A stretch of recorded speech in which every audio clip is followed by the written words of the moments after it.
Roe, the seer, the prophet, revealer of secrets, the one who speaks for another.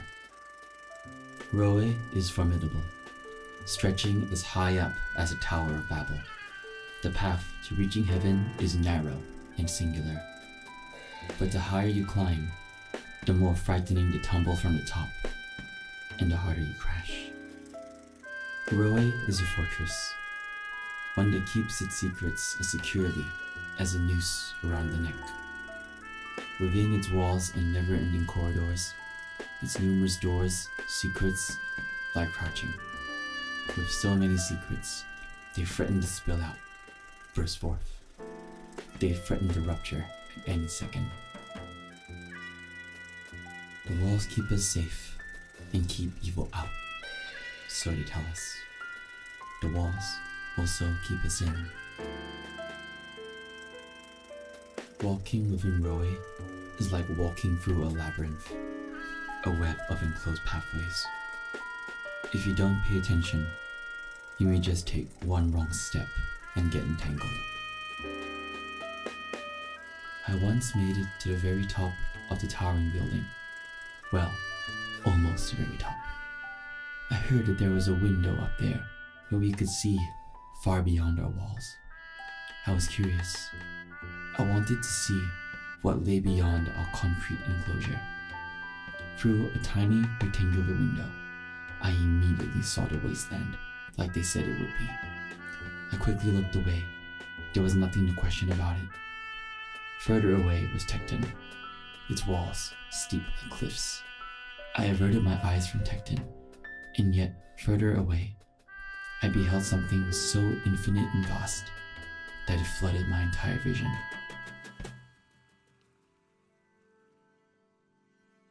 The ocean. There is someone I see so often when my eyes are closed, that sometimes he feels as familiar as a brother, even though I have never met him. Some nights, it's always the same scene. He is being thrown into the ocean.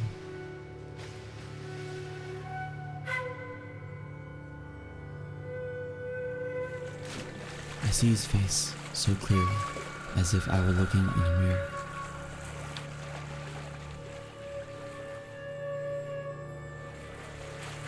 Once, when he appeared again, he turned and looked right at me, as if he knew I was watching.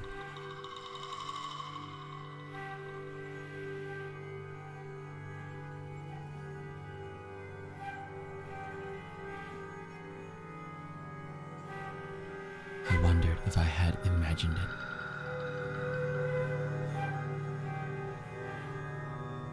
it. It wasn't always the ocean, though that occurred the most.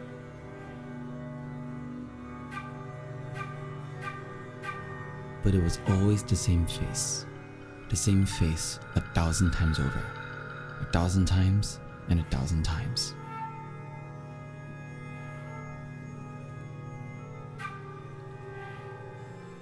Again, and again, and again, and again.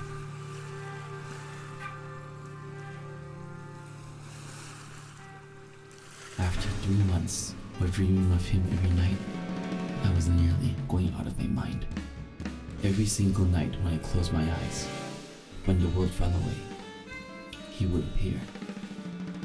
90 nights I saw him, and for 90 days, I was nowhere closer to understanding why I couldn't keep his eyes out of my head. He plagued my mind, infesting my every thought like a virus. It left me almost sleepless, and yet, every night I forced my eyes closed, wanting to see what else lay on the other side of my consciousness, wanting to see him again. Did this mean something? Was I just going out of my mind? I passed by countless faces every day of people I grew up with, of people whom I considered family, people who I was supposed to care about. the people of Roe, but there's one face I could not shake, of a man I knew nothing of. That was around the time I stumbled across a speech by the bishop. I had never heard anything like it.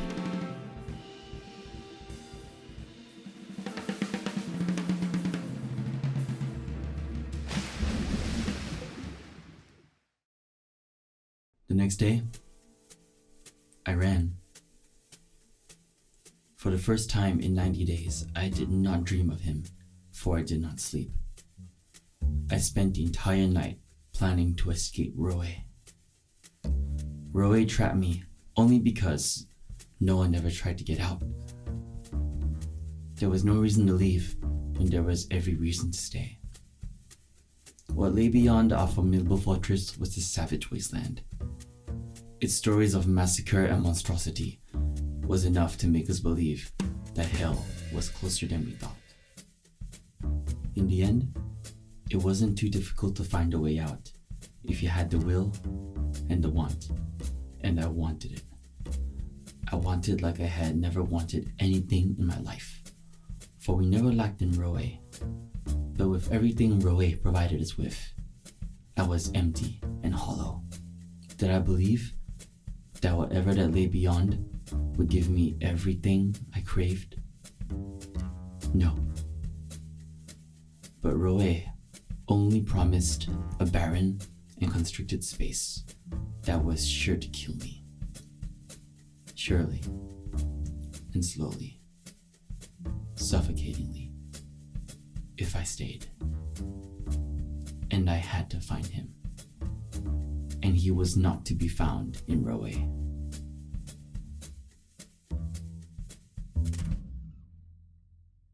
I walked in, holding my breath. Up close, its cliff-like walls sloped steeper. It was eerily quiet, absolutely silent, except for my footsteps that echoed so loudly I feared my eardrums would shatter. It was strange.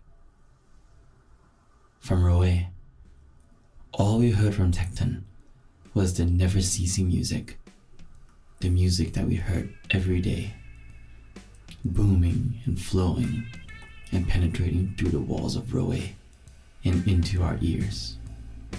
But on the other side of Tecton's walls, it felt like a crime to utter a word, to release an unsolicited breath. I felt guilty. What was I to do now? Things were as unknowable and puzzling as they were before. What were the answers I was looking for? Was it answers that I sought? What good was coming here if the path was equally confounding? What did I hope to find? Who did I hope to find me? The only thing I was certain of was the man's face, and I held on to that image like an anchor that holds a ship down. I had to look for him. What I would say to him, I did not know. But at least I had to find out if he existed outside my dreams.